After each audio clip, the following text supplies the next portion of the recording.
to make sure that they make the right decisions. In your office, over and be from Libya, catch us a massa. Catch him so with the banner called Egypt. You offered us something higher than that. Catch us at you're interested in Egypt. Catch him say, and then Libya. Egypt, between Egypt and Libya, I would prefer Egypt to Libya. Until you shouldn't even bring the issues and remember going to Egypt. I want my boy to be here, and that is what I've told them. They've accepted it, and that is the beauty of working with young players like that. They have given us a very good future, and we appreciate that.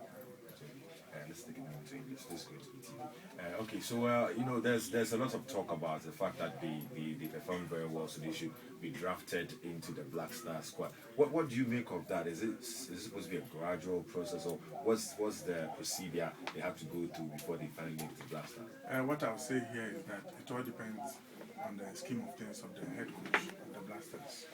It will be proper that we need to sustain the Blaster project. If we need to do that, then we have to make sure that certain good talent are roped in terms of developing them for the future. But I don't think it has to be wholesale, because already we have an existing Blaster team in place. If we feel that certain areas we lack them, why not? Let us bring those quality on board. But we should all, base our analysis on what the head coach will decide on. Okay. Now, in the wake of these matters that have come out, protocol, CEO, you know, all those issues, Nkosinya finally coming out, you know, some football fans would say, you know, his comments were a bit harsh, you know, in relation to the whole Asante issue. What do you make of all that issue? What I would say here is that the protagonists will have to be very, very tactful in their comments. We need to be diplomatic in all the comments that we make.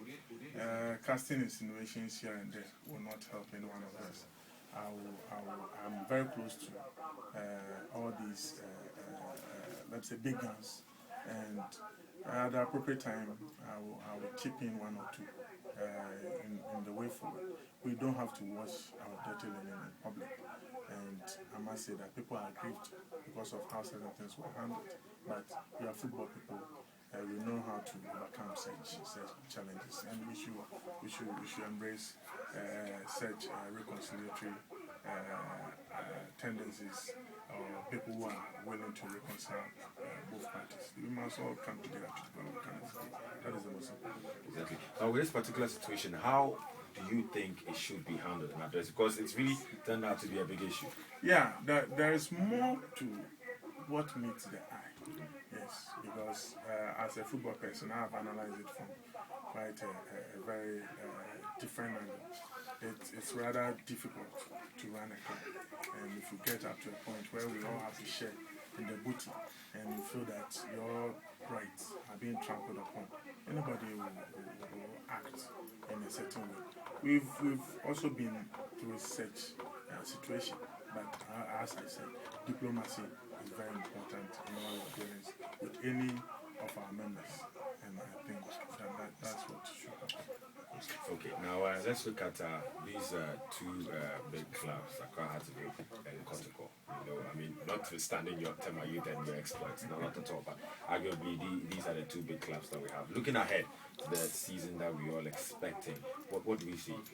It's quite difficult to analyze the two clubs from now, in the sense that in terms of recruitment, in terms of capabilities or capacity,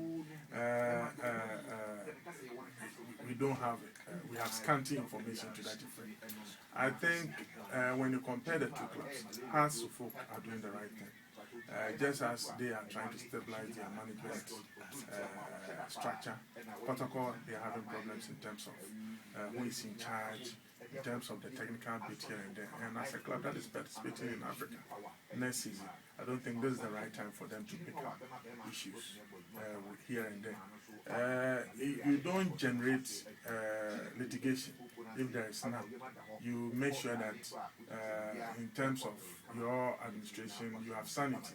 And that is why I was worried that most of the big guns are now resigning or kissing goodbye to Protocol. This is the time that they will be mostly what needed. But if you look at what is happening, it doesn't matter for a good future next season. Don't be surprised if it turns out to reflect on the performance of the boys or the performance of the entire team come next season. I feel that looking at the two, they've shown stability. They've indicated those players that they want to work with come next season.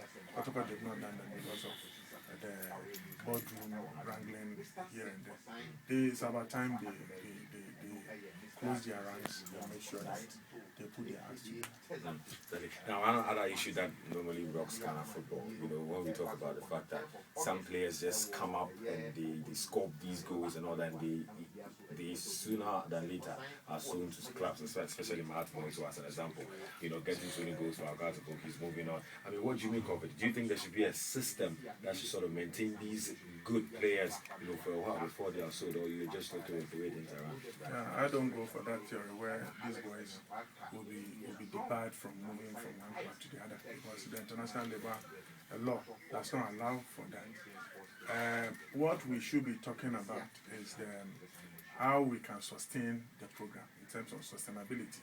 That's what we don't have. Mahatma Otu may go away, but there are other good players within the local scene that could be tapped.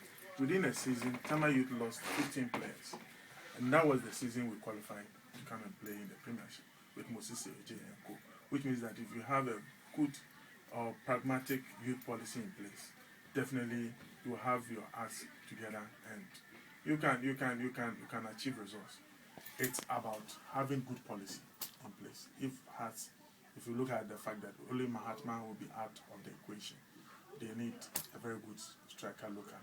Unfortunately, those that they targeted have also moved outside the country. So we're looking at how Haas will replace Mahatma to come next season. I'm also happy for the boy. He's been along for about 4 years. It's not that he's going through this wahala here and there. If he's had the opportunity of playing outside, I think we should give him our blessings and make sure that he succeeds outside, because I don't want a situation whereby those who win the golden boots are the best players, they flop when they go outside. And I don't want to draw from any bad examples, but for Mahatma, I know you will go places.